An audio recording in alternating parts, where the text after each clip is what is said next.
What are we doing in New York? Dude, getting ready to raise some money and blow this thing up. That's right. Getting ready to raise some money and blow this thing up.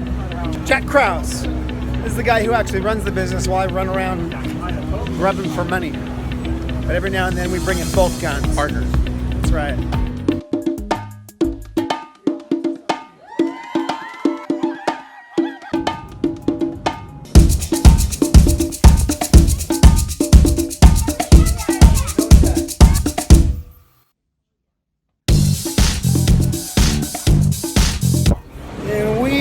Back in the rat race. 3 days off, Cancun, Mexico. Amazing vacation with the wifey, some friends. Didn't film. Sorry. Back in New York City. Meetings all day, investor stuff. An old friend from Virgin. Here we go. First meeting of the day, Mr. Simon Wright. Simon was the former CEO of Virgin Megastores, great friend of mine, great mentor. Big reason why Richard Branson invested in Lovesac. Besides, the winning of the Rebel Billionaire and $1 million, Branson came in, and with Virgin's investment many years ago, obviously us getting a hold of venture capital at the same time was key, helped us get Lovesac to the next level. We've since moved on to subsequent rounds of venture capital and private equity. And now y'all know what we're doing if you follow the vlog. Big things coming. Mr. Wright. See this guy? Former CEO of Virgin Megastores. Really? Literally taught me everything I don't know about retail. No, but I used to hang out in LA with this guy, Simon Wright. Great guy too. Talk about him all the time. Oh man, it's all lies. No, but he is a big reason why I've had this long relationship with Virgin from the Rebel Billionaire, and a great mentor of mine in from the UK via Vietnam, Hong Kong, LA, That's me. Yeah. and now New York, and was gracious enough to have breakfast with me. So Good one. good to see you, man. So there is a huge movement toward urbanization in general right now in the world. It's one of these macro trends. And I gotta say, man, I don't disagree. Like, I have really grown to love the city. I kind of wish that I had lived here at some point. I never did, like in the city. I've always commuted in from Stanford. But it is just so efficient to be able to walk everywhere, meeting to meeting. I'm now off to 52nd, 5th Ave, up near where one of our lead investor resides, where we'll have a meeting to plan the next stage of our financial future. But yeah, it's New York City is just a cool model in many ways, and very strange place in other ways, but I dig it.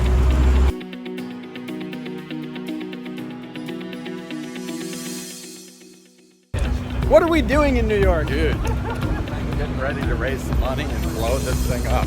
That's right. Getting ready to raise some money and blow this thing up. Jack Krause is the guy who actually runs the business while I run around grubbing for money. But every now and then we bring in both guns. Partners. That's right. And back at Grand Central. Back to Connecticut. Up and down, up and down. So let's talk about something productive, shall we? I'm on my way back to Connecticut because I've got to do 3 or 4 interviews this afternoon. Secondary interviews for positions that we want to hire inside of some of the departments that report directly to me. And it reminded me of something that I've been wanting to share for a long time. Call it a Shawnism. The Shawnism. We want you to win. We want you to win. So how many times have any of us sat across in an interview situation, a situation where we're being judged? It could be by an investor, it could be many of our lives by a potential employer, someone we want the job, and we feel like they're looking over our resume, they're asking questions, they're questioning who we are, they're questioning how good we are, and we feel sometimes defensive, like, you don't see who I am, you don't know what I'm capable of, how could you know from these questions? By the questions you're asking, you don't believe what I'm saying.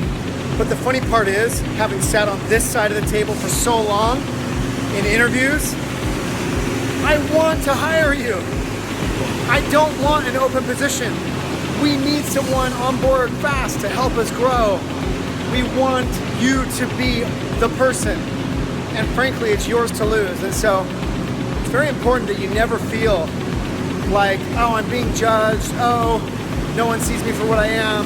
You know, oh, they just don't, you know, they don't want me to win. It's like you feel like there's something conspiring against you to lose. Couldn't be more the opposite. We want you to win. Employers want to hire you. And it makes it a much more powerful position to sit in when you know that. So have faith in that. We want you to win. We want to hire you. We don't want you to suck. We're not here to like criticize or like find problems. We desperately want to fill a position, but it's easy to sit on the other side of the table and feel like someone, you know, in a position to hire you is just like out to get you, right? So I thought I would share my personal 3 best tips for interviewing as someone who sits on this side of the table quite often. Charlie's hired hundreds of people for Lovesac. At one point, he ran half the United States Lovesac stores, and I don't know how many people you've hired. People that still work here at HQ. Yeah, you've hired people that work in the field. Charlie's been with us now how long? 9 years What? in April. Altogether 11 and a half. 11 and a half, that's right, because he was here and then came back. He literally started, I think, as a teenager now. 19. Yeah. Yes. Yeah. All right, so tip number 1. Ready?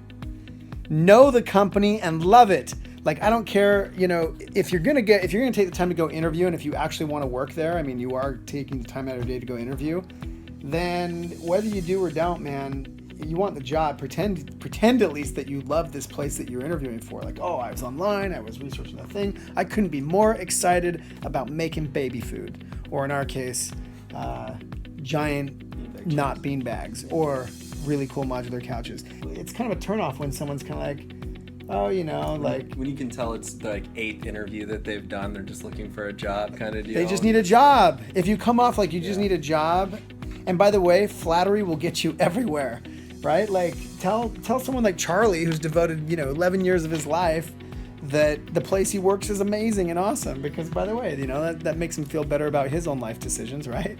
And so, Yeah. Validating. or this guy, right? Don't even get me started on Dave. All right, number 2, don't be modest. What do you think? Don't be modest. What am I talking about, Dave? Don't be modest.